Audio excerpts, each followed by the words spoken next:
Why do people do it? Fun, simply, you know? Have a girlfriend, you have a boyfriend, you have friends, send them a picture of your this, send them a picture of that, it's all fun and games.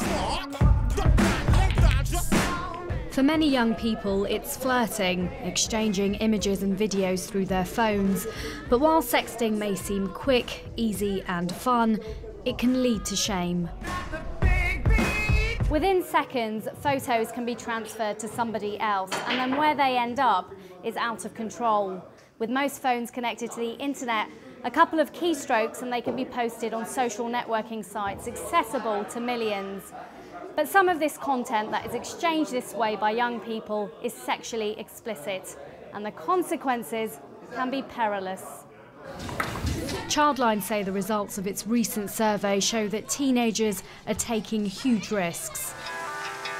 Out of the 450 13 to 18-year-olds questioned in August, 60% said they had been asked for sexual images or videos of themselves. 40% admitted to creating graphic material, while a quarter of all those surveyed said they had sent the content to someone else. 15% said they had sent it to a total stranger. These results show that sexting is increasingly a feature of young adolescent relationships, and whether we like it or not, it's almost becoming the norm, the expectation that a young person in a relationship should share an explicit image of themselves. Like, I've taken some topless pictures on Instagram, I'm not gonna lie, you see my, yeah. It's illegal to take or have indecent images of anyone under 18, even if they're of the person taking the picture. However, the Association of Chief Police Officers says it's not impossible but highly unlikely that children will be prosecuted for sexting. You don't send it to a random person, like that's what some people think, that they just send it to a random person, but most of the time, because I've had friends that have done it and everything like that, and most of the time it's their boyfriend or girlfriend that they're sending it to. They're not sending it to some stranger that they don't know. I was asked to send pictures. I still said no, I don't agree with it, because it is my reputation. I am never going to change. I've got to live with the fact of that picture going around. So I refuse to do it, no matter how peer pressured I was into doing it. Put my hands up here. I've been sent a picture before when I was in school. It happened to be that me and this girl had an argument the next day, not about the picture, about anything else. And I got so angry. I was like, what? And I went round, be seeing that picture, I was like sending that picture everywhere. It was me, and I felt bad after. I tried to apologise, she slapped me, give her that. You would have ruined that girl's reputation throughout her whole school, and probably needed for her to get bullied. Yeah, that's why I apologised, and I felt really bad. And till this day, she hates me. But that's not the point, don't do it. But that's the thing, like, that's why it shouldn't be done in the first place, because, you know, you're young, things will happen, you will fall out, and you'll have disagreements, and then, bruh, that person will react.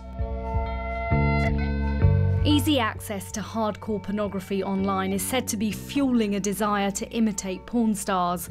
Experts believe that sexting partly stems from exposure to sexually provocative music and film at a key time of sexual development and experimentation.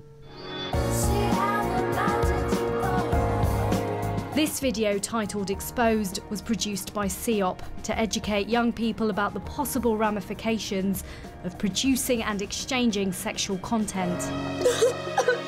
What's going on? It says its main concern is about those images getting into the wrong hands.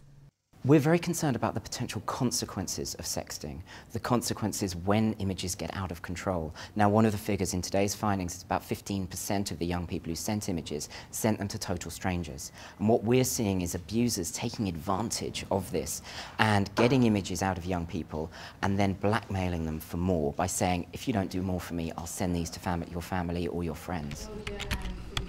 Last year, the Internet Watch Foundation carried out a snapshot study into sexting. After analysing more than 12,000 self-generated images of teenagers, it found that 88% of them were posted on what are called parasite websites, sites which are created for the sole purpose of exploiting sexual content of young people.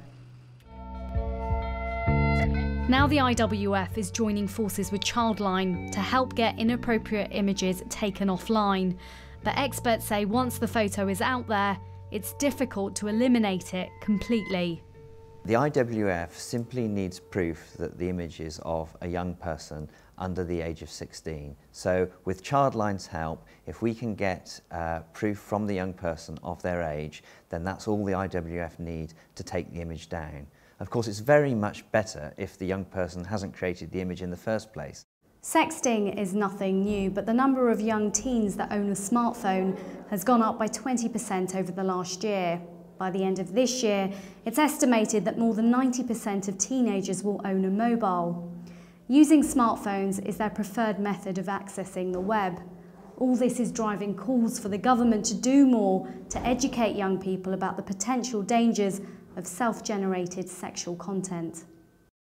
Ministers say that from next year in England, all children from the age of 5 will be taught how to stay safe online as part of the new IT curriculum. But campaigners argue that sexting should be covered in personal, social and health education lessons. Sexting is not an IT issue, it's a relationships issue. And so what we want in the Office of the Children's Commissioner is that every school runs a comprehensive, thorough relationships and sex education program.